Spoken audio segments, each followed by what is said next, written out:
إن الحمد لله نحمده ونستعينه ونستغفره ونعوذ بالله من شرور أنفسنا ومن سيئات أعمالنا من يهده الله فلا مضل له ومن يضلل فلا هادي له وأشهد أن لا إله إلا الله وحده لا شريك له وأشهد أن محمدًا عبده ورسوله أما بعد فإن خير الحديث كتاب الله وخير الهدى هدى محمد صلى الله عليه وسلم وشر الأمور محدثاتها وكل محدثة بدعة وكل بدعة ضلالة وكل ضلالة في النار.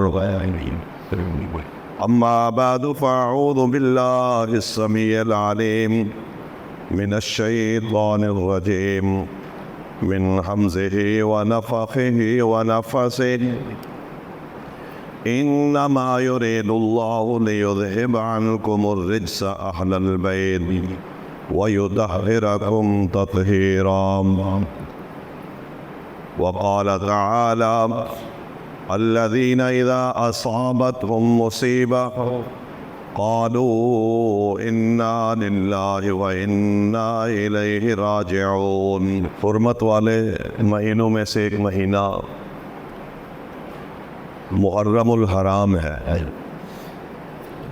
اور اس کی حرمت زمین و آسمان کے بنانے کے ساتھ ہی اللہ تبارک و تعالیٰ نے قائم فرمائی ہے.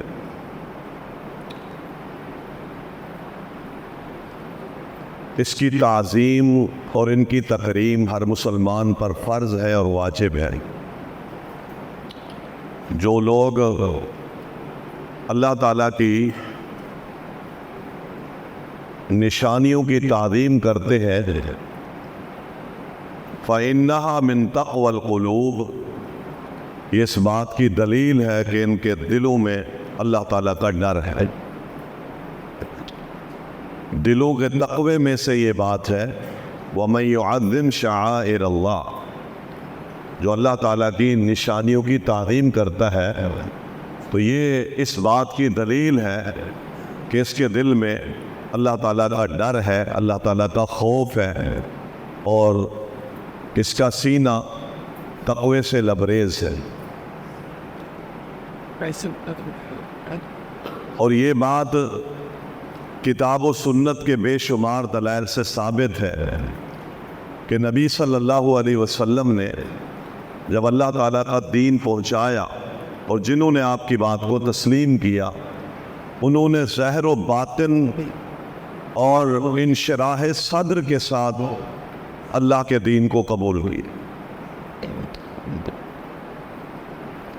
اللہ کے نبی ان سے بیعت لیتے تھے اسلام کے وقت کہ آپ نے میری بات سننی ہے تو وہ کہتے تھے ٹھیک ہے آپ کی بات سنیں گے. پھر آپ کے فرماتے اطاعت بھی کرنی ہے، اطاعت بھی کریں گے اور اطاعت بھی ہر حال میں کرنی ہے، چاہے دل مانتا ہو چاہے دل نہ مانتا ہو، دونوں شکلوں میں اتباع بھی کرنی ہے اور اطاعت بھی کرنی ہے. اطاعت یہ ہے کہ آپ نے نظریاتی طور پر اپنی ہم اہلی ثابت کرنی ہے کہ اللہ کے نبی صلی اللہ علیہ وسلم جو کہہ رہے ہیں یہ ٹھیک کہہ رہے ہیں اور اس پر عمل بھی کریں گے، یہ اطاعت ہے. اور اتباع بھی کرنی ہے، جیسے جیسے آپ چلتے جائیں گے جو جو کام آپ کرتے جائیں گے ہم بھی آپ کے پیچھے چلیں گے، یہ اتباع ہے. تو دونوں چیزوں کا حکم اللہ تعالیٰ نے اہل ایمان کو دیا ہے، اطاعت بھی کرو اور اتباع بھی کرو. پیچھے پیچھے چلتے رہو، آگے نہ چلو. الذین آتیناہم الکتاب یتلونہ حق تلاوتہ، اللہ تعالیٰ کہتے ہیں جن کو ہم نے کتاب دی ہے یہ اس کی تلاوت کا حق ادا کرتے ہیں. تلاوت کا حق کیا ہے؟ یتبعونہ حق اتباعہ، جو کچھ اس قرآن میں ہے اس کے پیچھے پیچھے چلتے ہیں اور اس کے پیچھے چلنے کا حق ادا کر دیتے ہیں. کوئی رکاوٹ، کوئی مفاد، کوئی خواہش اور کوئی دنیاوی منفعت یا دنیاوی کسی عذر کی بنیاد پر یہ منہ نہیں پھیرتے. اللہ تعالیٰ کی کتاب ان کو جہاں لے جا رہی ہو، یہ شہادت ہے اللہ تعالیٰ نے دی ہے کہ آپ صلی اللہ علیہ وسلم کے ماننے والے یتبعونہ حق اتباعہ، اتباع کا حق ادا کرتے. یہ وہ جماعت ہے جس کے فوز العظیم ہونے کی، مفلحون ہونے کی، فائزون ہونے کی، عابدون، تائبون، حامدون، راکعون، سائحون، ان ساری صفات کی گواہی اللہ تعالیٰ نے دی. اور یہ کامیابی صرف ان کی نہیں ہے، یہ کامیاب معلم کی حقیقت میں اعلیٰ صفت ہے. کامیاب معلم محمد مصطفیٰ صلی اللہ علیہ وسلم. کچھ لوگوں نے انکار کیا، کافر ٹھہرے، اور کچھ لوگوں نے اپنے مفادات کی بنیاد پر ظاہر پیش کیا اور باطن میں خبث اور گندگی اور نفاق رکھا. اللہ تعالیٰ نے ان کو وقتاً فوقتاً عیاں کیا. سورۃ توبہ ہری پڑھیے، منافقین کے کردار کو اللہ تعالیٰ نے واضح کر دیا. سورۃ انفال میں منافقین کا کردار واضح کیا اللہ تعالیٰ نے. سورۃ احزاب کو آپ پڑھیں، ان کے جتنے بہانے تھے، اب بہانے کون لگاتے تھے؟ وہ سب عیاں تھا. اللہ تعالیٰ نے وہ سارے بہانے واضح کیے. ان کے دلوں میں مرض ہے، یہ گھروں سے نکلنا نہیں چاہتے، یہ بہانہ چاہتے ہیں، یہ جنگ سے پیچھے رہنا چاہتے ہیں، یہ کہتے ہیں ہمارے گھر اکیلے ہو جائیں گے. اللہ تعالیٰ نے ایک ایک بہانے کو، منافقین کے ایک ایک بہانے کو واضح کیا، کھرا کھوٹا الگ کر دیا. یہ حقائق ہے اور یہ اللہ تعالیٰ کی حکمت ہے کہ کھوٹے کو اللہ تعالیٰ کبھی نہ کبھی، گندے پھل کو اللہ تعالیٰ کبھی نہ کبھی شجرہ مبارکہ سے گرا دیتا ہے. بندے کی حقیقت اللہ تعالیٰ کہیں نہ کہیں ایسی جگہ پر باندھے کر دیتا ہے کہ وہ بندہ رسوا ہو جاتا ہے. تو اللہ کے نبی صلی اللہ علیہ وسلم کے آخری زمانے میں قرآن بڑی تیزی کے ساتھ اترا. اگرچہ مدینہ میں اترنے والی صورتیں مختصر ہیں، 26 صورتیں اور 86 صورتیں مکہ کی ہیں، لیکن ان 26 صورتوں کے اندر طوالت زیادہ ہے اور بہت تیزی کے ساتھ 10 سال میں یہ اتری ہے اور آخری وقت میں بہت جلدی اللہ تعالیٰ نے قرآن نازل کیا ہے، آیات پر آیات نازل کی ہے. اور منافقین کا کردار اللہ تعالیٰ نے بڑا کھول کھول کر واضح کیا.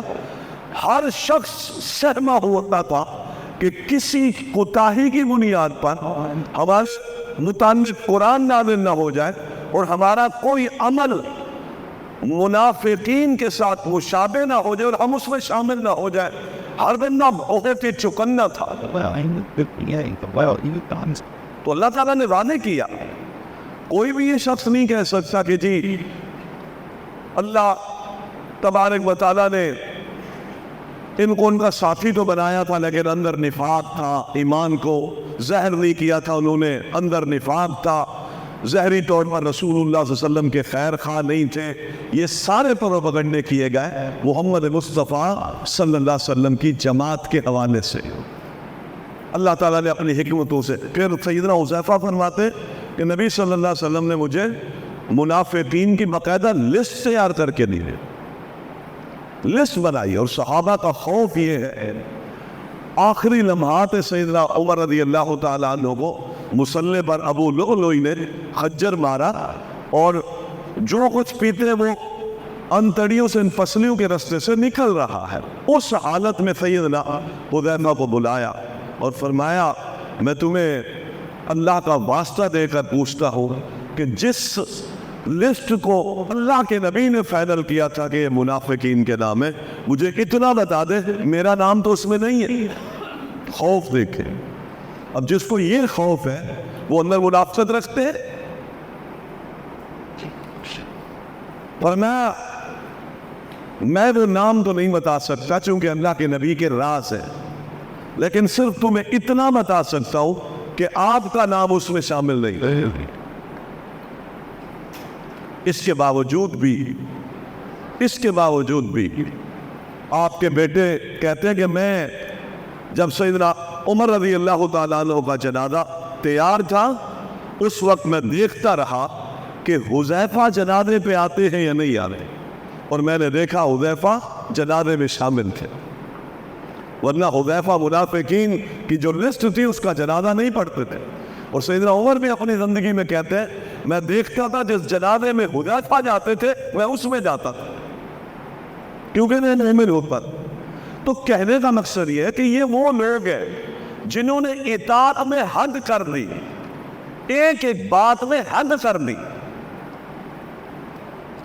ابو بکر رضی اللہ تعالیٰ عنہ سیدنا علی رضی اللہ تعالیٰ عنہ سے کہتے ہیں واللہ والذی نفسی بیدہ لقرابۃ رسول اللہ صلی اللہ علیہ وسلم، اس ذات کی قسم جس کے ہاتھ میں میری جان ہے، مجھے رسول اللہ صلی اللہ علیہ وسلم کا خانوادہ اور آپ کا اہل بیت اپنے خانوادے کے مقابلے میں کئی گنا افضل اور بہتر لگتا ہے. مجھے ان سے زیادہ پیار ہے اپنے خاندان کے مقابلے میں. اپنے خاندان میں بیٹا بھی ہے، اپنے خاندان میں بیوی بھی ہے، اپنے خاندان میں بچے بھی ہیں، لیکن ابو بکر رضی اللہ تعالیٰ عنہ کا ایمان چیک کریں. وہ کہتے لا قرابت رسول اللہ صلی اللہ علیہ وسلم احب الی ان احسن من قرابتی، میں اپنی قرابت کے مقابلے میں محمد کی قرابت اور پیغمبر کے اہل خانہ کو اپنی قرابت کے مقابلے میں زیادہ پسند کرتا ہوں. یہ ایمان ہے، یہ ابو بکر رضی اللہ تعالیٰ عنہ کا ایمان ہے کہ اللہ کے نبی صلی اللہ علیہ وسلم سے اپنی محبت عمل کے ذریعے سے جتاتے ہیں. ہم زبانی اعتبار سے عمل کا دعویٰ کرتے ہیں، وہ عملی اعتبار سے محبت کا دعویٰ ثابت کرتے ہیں. چونکہ محبت کی تکمیل یاد رکھیں عملی اقدام کے ساتھ ثابت ہوتی ہے، زبان سے نہیں ہوتی ہے. یہ ابو بکر رضی اللہ تعالیٰ عنہ کی محبت ہے. نبی صلی اللہ علیہ وسلم نے کہہ دیا میرے اہل بیت کے ساتھ محبت کرو، اس کے بارے میں اپنے اللہ سے ڈرو.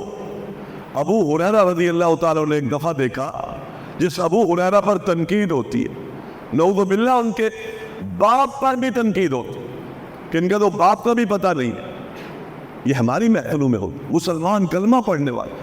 وہ کہتے ہیں کہ میں نے سیدنا حسین کو دیکھا اور جب وہ چل رہے تھے تو چلتے چلتے ان کے پاؤں میں ہلکا تھا کیچڑ مٹی لگ گئی تو اپنا رومال کندھے سے اتار کر سیدنا حسین رضی اللہ تعالی عنہ کے پاؤں کو اپنے رومال سے صاف کیا اور فرمایا یہ محبت مجھے اس وجہ سے ہے کہ اس کے ساتھ محبت محمد مصطفیٰ کو صلی اللہ علیہ وسلم.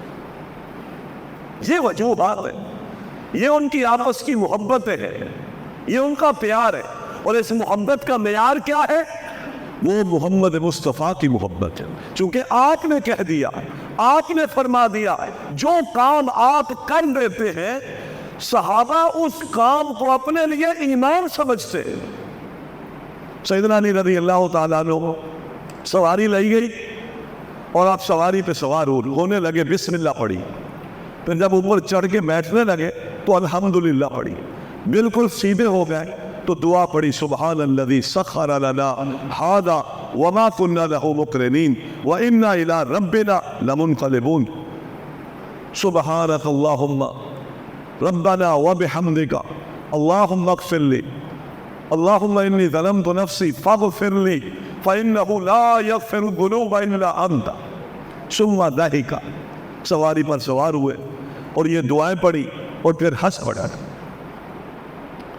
قیل لامیر المومنین، امیر المومنین سے لوگوں نے پوچھا دعائیں تو سمجھ میں آتی ہیں لیکن یہ ہنسنا سمجھ میں نہیں آتا، ہنسے کیوں؟ فرمایا میں نے ایک دفعہ دیکھا محمد مصطفیٰ صلی اللہ علیہ وسلم سواری پر سوار ہوئے اور آپ نے اسی طرح یہ دعائیں پڑھی. بسم اللہ پڑھی, الحمدللہ پڑھی, سبحان الذی سخر لنا ھذا وما كنا له مقرنین پڑھی, اور پھر آپ نے سبحانک اللہم ربنا وبحمدک اللہم اغفر لی اللہم انی ظلمت نفسی, پھر آپ نے یہ دعا پڑھی, پھر آپ بھی مسکرائے تھے. میں نے پوچھا تھا اللہ کے نبی صلی اللہ علیہ وسلم سے, آپ مسکرائے کیوں؟ تو نبی صلی اللہ علیہ وسلم نے فرمایا میں مسکرایا اس لیے ہوں کہ جب بندہ یہ دعا کے پڑھتا ہے نا, یا اللہ تو پاک ہے, سبحانک اللہم, یا اللہ تو پاک ہے, ہر عیب سے پاک ہے, انی ظلمت نفسی, یا اللہ میرے اوپر جو ازمائشیں ہیں, میرے اوپر جو تنگیاں ہیں, میرے جو حالات بگڑے ہوئے ہیں, ان آزمائشوں میں تیرا کوئی ظلم نہیں, اس لیے کہ تو پاک ہے, ہر عیب سے تو ظلم نہیں کرتا. میرے اوپر آزمائشیں میرے اپنے نفس کی تقصیرات ہیں, میری اپنی کوتاہیاں ہیں, میری کوتاہیوں کی وجہ سے مجھ پر یہ آزمائشیں آئی ہیں. یا اللہ تو مجھے معاف کر دے, تو گناہوں کو معاف کرنے والا ہے, تو بڑا مہربان ہے. تو جب بندہ یہ دعا پڑھتا ہے, یا اللہ کوتاہیاں میری ہیں, تو بخشنے والا ہے, تو ہر عیب سے پاک ہے, تو فرمایا جب یہ بندہ دعا پڑھتا ہے تو ضاحک ربی, میرا رب آسمانوں پہ بھی ہنستا ہے. فعجب ربی, میرا رب بھی تعجب کرتا ہے کہ یہ میرا بندہ اپنے گناہوں کو اپنے کھاتے میں ڈال رہا ہے, اور پھر یہ مان رہا ہے کہ میرا رب ہے نا جو میرے گناہ معاف کر دے گا, تو مجھے غفور رحیم مانتا ہے. تو اس عقیدے پر, اس اقرار پر اللہ آسمانوں میں ہنستا ہے, اور جس پہ رب ہنس دے اس کو عذاب نہیں دے. جس پہ رب مسکرا دیتا ہے نا, پھر اس کو عذاب نہیں دے گا. تو رب ہنسا اس جملے پر, رب ہنستا ہو تو میں محمد الرسول اللہ بھی ہنس پڑا. علی کہتے ہیں میں نے نبی اسلام سے جب یہ سنا تو آج میں نے چاہا سواری پہ سوار ہونے کا موقع تھا, میں نے بھی وہی دعا پڑھی, اور میں نے بھی وہی دعا کے ساتھ ساتھ وہ اس بات پر عمل کیا جس عمل پر میں نے محمد مصطفیٰ پہ دیکھا, تاکہ میرا یہ عمل پیغمبر علیہ السلام کے عمل کے موافق ہو جائے, اور یہ محبت کی دلیل تھی. کتنا بڑا کام ہے. سواری پہ سوار ہونا, دعا پڑھنا تو چلے, اسلام نے ہمیں سکھائی ہے, لیکن موافقت دیکھیں زندگیوں میں. وہ مسکرا رہے ہیں جن سے محبت ہے, تو یہ مسکرا رہے ہیں جن سے محبت ہے. مسکرا, یہ ہے وہ اطاعت, یہ ہے وہ محبت, یہ ہے وہ اتباع, یہ ہے وہ حقائق, اس کا نام ایمان ہے. کتنی مجبوریاں ہیں میری اور آپ کی, کتنی مجبور, ہم نہیں کرتے. حدیث ہے, سنت ہے, اللہ کے نبی کا فرمان ہے, ہم اہمیت نہیں دیتے. آپ کے افعال ہیں, آپ کے کردار اہمیت نہیں دیتے. ہم اپنی خواہشات, اپنی شہوات, اپنے مفادات اور اپنے مشاغل زندگی پر ان ساری چیزوں کو قربان کر لیتے ہیں. یہ طرف ہمارے اندر نہیں, یہ وہ جماعت ہے, یہ وہ جماعت ہے جو رسول اللہ صلی اللہ علیہ وسلم نے تیار کی, اور ان کا عالم کیا ہے. عرفات کے میدان میں نبیذ پی رہے, لوگ دودھ پی رہے, عبداللہ بن عباس, لوگ دودھ پی رہے, لوگ شہد پی رہے, وہ نبیذ پی رہے, کھجور کا پانی. اب وہ کھجور بھگو کے رکھے اس کا پانی پی رہے ہیں. فرمایا بخیل ہو گئے یا فقیر ہو, پیسے نہیں ہے, چھوٹی سی چیز پی رہے ہو, لوگ پر دودھ پی رہے, شہد پی رہے, آپ یہ کام. فرمایا میں نے اسی عرفات کے میدان میں پی تو سکتا ہوں دودھ, پی تو سکتا ہوں شہد, لیکن اس عرفات کے میدان میں محمد مصطفیٰ صلی اللہ علیہ وسلم کو میں نے دیکھا تھا. آپ حج کر رہے تھے, آپ اپنی اونٹنی پر سوار تھے, اور میں نے دیکھا تھا آپ نبیذ پی رہے تھے. دل چاہتا ہے کہ میں دودھ پیوں, لیکن محمد کا عمل یہ تھا کہ آپ نبیذ پی رہے تھے. میں چاہتا ہوں اس میدان میں اس عمل کی محمد مصطفیٰ سے موافقت ہو جائے، اس لیے میں بھی نبی سے نہیں چاہتا۔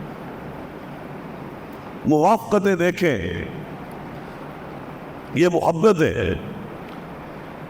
آپ نے فرما دیا اہل بیت سے محبت کرو۔ ابو بکر رضی اللہ تعالیٰ عنہ،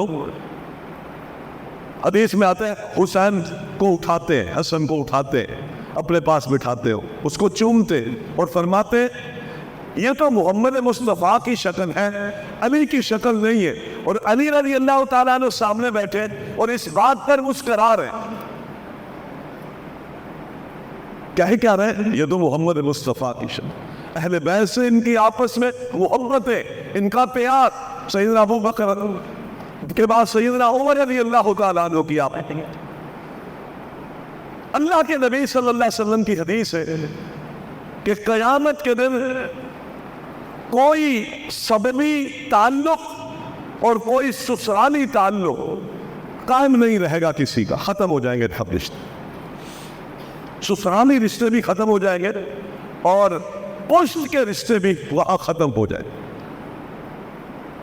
سارے رشتے منقطع ہو جائیں گے۔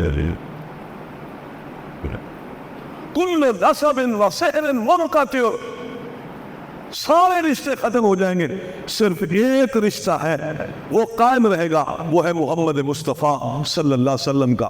جو لوگ سسرالی اعتبار سے اللہ کے نبی کے ساتھ تعلق رکھتے ہیں اور جو لوگ پشتی اعتبار سے اللہ کے نبی کے ساتھ تعلق رکھتے ہیں، یہ رشتے قیامت کے دن بھی اللہ ختم نہیں کرے گا۔ میرے رشتے منقطع قیامت کے دن نہیں ہو، جو میرے ساتھ رشتے میں جڑ گیا یاد رکھے اس کا رشتہ قیامت کے دن بھی ختم نہیں ہوگا، سسرال کے اعتبار سے بھی ختم نہیں ہوگا۔ ابو بکر کون ہے؟ عمر کون ہے؟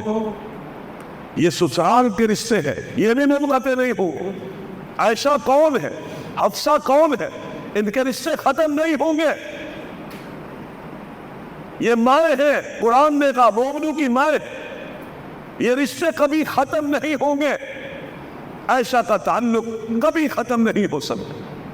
سیدنا علی رضی اللہ تعالیٰ عنہ کے ساتھ اختلاف ہوا سیدہ عائشہ کا، کوئی شک نہیں، یہ سارے سیاسی اجتہادی اختلاف تھے۔ یاد رکھیے گا، آپ پوری تاریخ میں کوئی ایک بات نہیں دکھا سکتے کہ صحابہ نے ایک دوسرے پر نفاق کا کوئی فتویٰ دیا ہو یا دوسرے پر کفر کا کوئی فتویٰ لگایا ہو۔ اختلاف جتنے ہوئے آپس میں وہ صرف اجتہادی اختلاف تھا، رائے کا اختلاف تھا، سیاسی بنیادوں پر امور کو چلانے کا اختلاف تھا، نہ عقیدے کا اختلاف تھا، نہ اسلامی اعتبار سے کسی فقہ کے اعتبار سے کوئی اختلاف تھا۔ سب آئیوں نے کہا سیدنا علی کو کہ جی عائشہ کے ساتھ ہماری لڑائی ہوئی ہے تو آپ عائشہ کو گرفتار کریں نا، عائشہ کو گرفتار کرے، اس کا مال، ان کے مال تو بہت سارے ہمارے ہاتھ میں آ گئے، ان کو گرفتار کریں۔ پر میں بتاؤ اگر اس کو گرفتار کرو گے تو پھر مال غنیمت کے طور پہ بانٹو گے نا، اور جو مال پہ بانٹے گا اللہ کے ہاں اس کی حقیقت کیا ہوگی؟ یہ تو مومنوں کی ماں ہے۔ سیدنا علی رضی اللہ تعالیٰ عنہ، سیدنا عمر رضی اللہ تعالیٰ عنہ اس حدیث کو جانتے تھے کہ سارے رشتے منقطع ہو جائیں گے۔ اب بیٹی بھی ہوئی ہے حفصہ نبی صلی اللہ علیہ وسلم کی گھر میں، عائشہ نبی صلی اللہ علیہ وسلم کی بیوی ہے۔ اس کے باوجود البدایہ والنہایہ ابن کثیر میں ہے، ابن کثیر اس کو تفصیل کے ساتھ لایا، صحیح بخاری میں بھی موجود ہے کہ سیدنا علی رضی اللہ تعالیٰ عنہ کو سیدنا عمر نے کہا، پیغام بھیجا کہ آپ اپنی بیٹی ام کلثوم کا نکاح مجھے دے دو۔ یہ صحیح روایت ہے، دنیا کی کوئی تاریخ اس کا انکار نہیں کر سکتی۔ ام کلثوم کا نکاح سیدنا علی کہتے ہیں مجھے دے دے۔ سیدنا علی نے سیدنا عمر کو اس کہنے پر یہ نکاح دے دیا۔ اور یہ ام کلثوم کون ہے؟ یہ ام کلثوم فاطمہ کی بیٹی ہے رضی اللہ عنہ، علی کی بیٹی ہے۔ علی رضی اللہ تعالی عنہ کے سیدنا عمر داماد ہے، نبی صلی اللہ علیہ وسلم کی نواسی ہے. اب یہ دوہرا رشتہ ہے، دوہرا رشتہ ہے. اپنے داماد کے داماد کا داماد بن گیا. نبی صلی اللہ علیہ وسلم کے داماد ہے نا، تو اپنے نبی صلی اللہ علیہ وسلم سیدنا عمر کے داماد ہے، حفصہ گھر پہ نا، تو اب نبی صلی اللہ علیہ وسلم کے داماد کون ہے؟ سیدنا علی ہے. اور علی کے داماد کون ہے؟ سیدنا عمر ہے رضی اللہ تعالی. دوہرا رشتہ کیوں قائم کیا؟ وہ یہ حدیث جانتے تھے کہ پیغمبر نے کہا قیامت کے دن سارے سببی سہری سسرالی رشتے ختم ہو جائیں گے، میرا سببی اور سسرالی رشتہ جس کے ساتھ جڑ گیا وہ ختم نہیں ہوگا. سیدنا عمر کی یہ سوچ تھی کہ قیامت کے دن بھی میں محمد مصطفیٰ کے رشتوں کے اندر جڑا ہوا ہوں. اللہ اکبر. اور یہ جڑے. اور سیدنا علی نے بیٹی کا نکاح سیدنا عمر سے کیا. کیا خیال ہے بیٹی کس کو آدمی دیتا ہے؟ کس بنیاد پر دیتے ہو؟ جب نفرتیں ہو، جب کوئی یہ سمجھتا ہو کہ یہ ہمارا مال کھا گیا، ہماری زمین کھا گیا، ہمارا حق کھا گیا، تب رشتے ہوتے ہیں. وہ تو اسد اللہ ہے، اس کے اوپر کوئی پریشر نہیں ہے، کوئی روک نہیں ہے. کہنے کا مقصد یہ ہے کہ یہ وہ جماعت ہے جن کا آپس میں اس شرعی امور پر، کتاب و سنت کی تعلیم پر، نبی سے محبت کے اظہار پر آپس میں بڑا محبت اور یگانگت اور انتہائی دین دارانہ اخوت کا رشتہ ان کا آپس میں قائم ہے.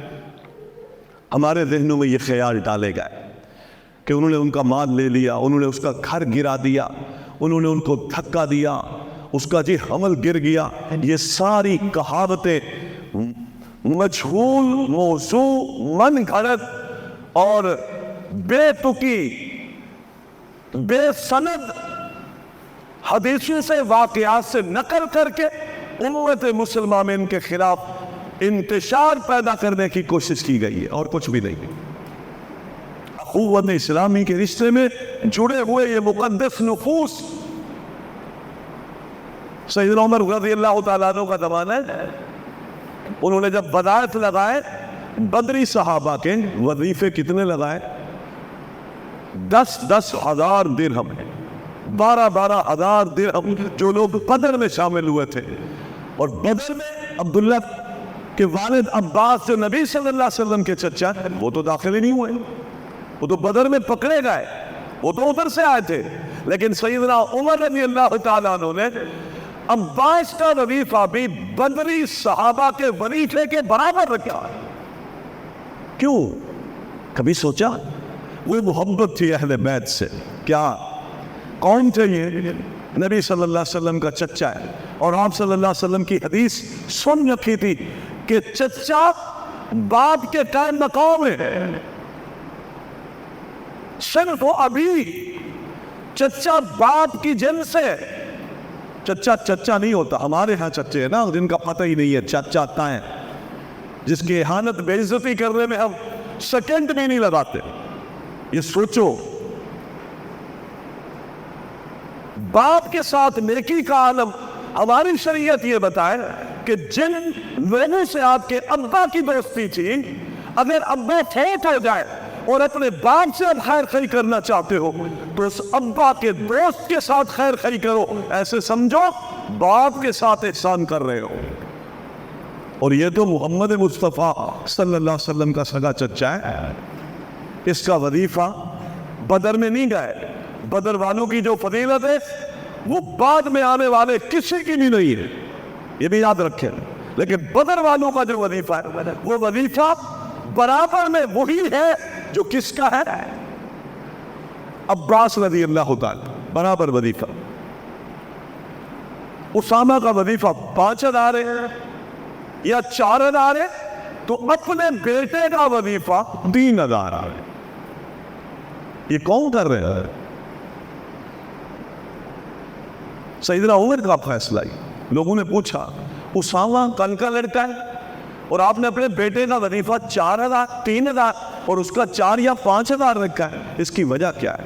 فرمایا جی ہاں، ان سب نے اکیلے ہجرت کی ہے، ہجرت کے دکھ تکلیفیں پریشانیاں انہوں نے زیادہ سہی ہے، اور میرے بیٹے نے ہجرت کی تکلیف نہیں سہی، وہ ہمارے ساتھ آیا ہے، اس کو کوئی اتنی بڑی پریشانی نہیں آئی، حق اس کا زیادہ ہوتا ہے جو اسلام کے لیے زیادہ دقتیں اٹھاتا ہے، لہذا میں نے اس کا وظیفہ اپنے بیٹے سے زیادہ رکھا ہے، اس لیے کہ تکلیفیں اس نے زیادہ اٹھائی۔ اللہ اکبر، یہ وہ انصاف ہے جن شخصیات پر ہم کیچڑ اچھالتے ہیں، یہ ان کے انصاف ہے۔ چادریں آئی تھی، صحیح بخاری میں آتا ہے، مال غنیمت سے چادریں آئی، آپ نے تقسیم کی، ایک چادر بچ گئی، تو لوگوں نے کہا یہ چادر بچ گئی ہے، بڑی قیمتی چادر ہے، تو آپ ام کلثوم کو دے دیں، یہ وہی ام کلثوم ہے جو علی رضی اللہ تعالیٰ عنہ کی بیٹی ہے، آپ کی بیوی ہے، فاطمہ کی بیٹی ہے۔ لوگوں نے کہا چلے نبی صلی اللہ علیہ وسلم کی نواسی کو آپ دے دیں، اپنی بیوی کو یہ چادر دے دیں۔ فرمایا نہیں، اس چادر کی حقدار ام کلثوم نہیں ہے، میں ایک ایسی عورت کو جانتا ہوں جو بدر میں تھی، جو احد میں تھی، اور میں نے دیکھا تھا جب شہید لوگ پڑے ہوئے تھے اور زخمی بھی پڑے ہوئے تھے، یہ بھاگ بھاگ کر ان زخمیوں کے علاج کر رہی تھی، پانی پلا رہی تھی، چٹائیاں جلا کر آگے ان کے زخموں پہ لگا رہی تھی۔ یہ چادر ام کلثوم کو نہیں دوں گا جس نے میدان جہاد میں یہ کارنامے دیے، یہ چادر اس کو دوں گا۔ انصاف ہے۔ اقربا پروری کہاں ہے؟ یہ عادل ہے، یہ عمر کا عادل ہے، یہ رسول اللہ صلی اللہ علیہ وسلم سے پیار ہے، یہ جہاد کے عمل سے پیار ہے، اس کی محبت عمل کی بنیاد پر ہے، عقیدے کی بنیاد پر ہے، قربانی کی بنیاد پر ہے۔ ان کے فیصلے اس بنیاد پر ہوتے تھے، ہمارے فیصلے کس بنیاد پر؟ اقربا پروری کی، قربت، وفات پرستی، دوستیاں، یارانے، لالچ کی بنیاد پر، اور ان کا کردار اور ہمارا کردار۔ سیدنا عباس مسلمان ہوئے تو کہنے لگے، نبی صلی اللہ علیہ وسلم کے چچا کو سیدنا عمر کہنے لگے، عباس اللہ کی قسم، ایک طرف میرا ابا خطاب اسلام لے آتا اور ایک طرف تو اسلام لے آتا، تو مجھے تیرے اسلام پر زیادہ خوشی ہوتی اپنے باپ کے اسلام کے مقابلے میں۔ فرمایا کیوں؟ فرمایا اس لیے کہ تیرے اسلام پر محمد مصطفیٰ کو زیادہ خوشی ہوئی، اور جس خوشی پر محمد علیہ السلام خوش ہوتے ہیں ہم بھی اسی خوشی پر خوش ہوتے ہیں۔ یہ کردار ہے، یہ وہ عمل ہے۔ محترم بھائیوں، ان سارے حقائق کو وصف کر کے پھر ہم اگر یہ تاثرات مسلمان ہونے کے باوجود یہ دیں کہ یہ جماعت نعوذ باللہ نبی سے مخلص نہیں تھی، یہ اسلام سے مخلص نہیں تھے، یہ اوپر سے انہوں نے نبی صلی اللہ علیہ وسلم کو گھیر رکھا تھا اور پریشرائز کر رکھا تھا، ورنہ یہ اہل بیت کے بھی نعوذ باللہ دشمن تھے اور اندر سے بھی اسلام کے اعتبار سے کھوٹے تھے، تو بتائیں اپنے رب کو کیا جواب؟ اشداء علی الکفار رحماء بینہم۔ شہادت کے فلسفے میں ہم اسلامی ان شخصیات کی تاریخ کو مسخ کرنے کی کوشش کرتے ہیں اور سمجھے ہی نہیں ہے شہادت کیا ہے، اس کا فلسفہ کیا ہے۔ سیدنا حسین رضی اللہ تعالیٰ عنہ کی شہادت 10 محرم کو ہے، لیکن اس شہادت کے فلسفے کو بھی تو مسلمان سمجھے۔ شہادت کیوں ہوتی ہے؟ شہادت کے پیچھے نظریہ کیا ہے؟ اللہ تعالیٰ نے شہادت کے پیچھے اصول کیا بیان کیے؟ اللہ کے کلمے کی سربلندی کے لیے لڑنا، امر بالمعروف کرتے ہوئے لڑنا، تنفیذ اسلام کے لیے لڑنا، اللہ تعالیٰ کی رضا کے لیے لڑنا اور جان کی قربانی دینا۔ رب العالمین نے بیان فرمایا اس کو مردہ نہ کہے، یہ مردہ نہ کہے۔ کیوں؟ اس لیے کہ مردہ کہنے سے دل کے اندر خوف پیدا ہوگا۔ جس نے شہادت میں اپنی جان دی ہے آپ اس کو مردہ کہیں تو خوف پیدا ہوگا، جب خوف پیدا ہوگا تو لوگ شہادتوں کے لیے تیار نہیں ہوں گے۔ یہ فلسفہ قرآن نے بیان، تو اس کو کیا کہیں؟ یا اللہ، اللہ کہتا ہے بل احیاء، یہ تو زندہ ہے، جب آپ کسی شہید کو زندہ کہیں گے تو آپ کے دل کے اندر ایک تصور اجاگر ہوگا کہ یہ زندہ ہے، لہذا شہادت سے زندہ لوگ بھی گھبرائیں گے نہیں، جرأت پیدا ہوتی ہے، شہادت کا خون جرأت پیدا کرتا ہے، بزدلی بھی پھیلاتا ہے۔ اسلام نے کہا ہے شہادتیں جب ہوتی ہے تو فرمایا اللہ کے رزق پاتے ہیں، فرحین بما آتاہم اللہ، لوگوں پریشانی ہے نا، یہ تو اللہ کے ہاں زندہ ہے، فرحین بما آتاہم اللہ، ان شہیدوں کو اللہ تعالیٰ نے جو کچھ دیا ہے اس پر خوش ہے، اور اتنے خوش ہے کہ جو کچھ اللہ تعالیٰ نے ان کو خوشیاں دی ہیں یہ اللہ سے کہہ رہے ہیں یا اللہ ہمارے پچھلوں کو بھی بتا دے تاکہ وہ بھی اس رستے پر چلے۔ اللہ کہہ رہا ہے، قرآن کہہ رہا ہے، اور شہادت سے آپ کا اسلام بلند ہوتا ہے، اس میں کوئی شک نہیں۔ جسم اور روح کا فنا ہو جانا یہ مصیبت عظیمہ ہے، یہ بات یاد رکھیں۔ ابن تیمیہ نے لکھا ہے سیدنا حسین کی شہادت کا واقعہ ایک مصیبت عظیمہ ہے، بہت بڑی مصیبت۔ جن لوگوں نے آپ کو شہید کیا، آپ کے شہادت کے معاملے میں اس ظلم میں مددگار ثابت ہوئے، کسی بھی اعتبار سے انہوں نے اس ظلم میں حصہ لیا، اللہ تعالیٰ نے انہیں رسوا کیا، اس میں کوئی شک نہیں، یہ بہت بڑی مصیبت تھی۔ لیکن مصیبت کے وقت ہم اللہ سے پوچھیں گے کہ ہم کون سا نظریہ اختیار کریں۔ الذین اذا اصابتهم مصیبہ قالوا انا للہ وانا الیہ راجعون، مصیبت کے وقت اللہ نے ہمیں صبر کی تلقین کی، دلاسا دینے کی تلقین، تعزیت کی تلقین کی، حیرہ کرنے کی تلقین نہیں کی۔ بزدلی پھیلے گی، زندہ لوگ بھی جہاد کے میدان میں نہیں جائیں گے، ڈر جائیں گے، خوف زدہ ہو جائیں گے۔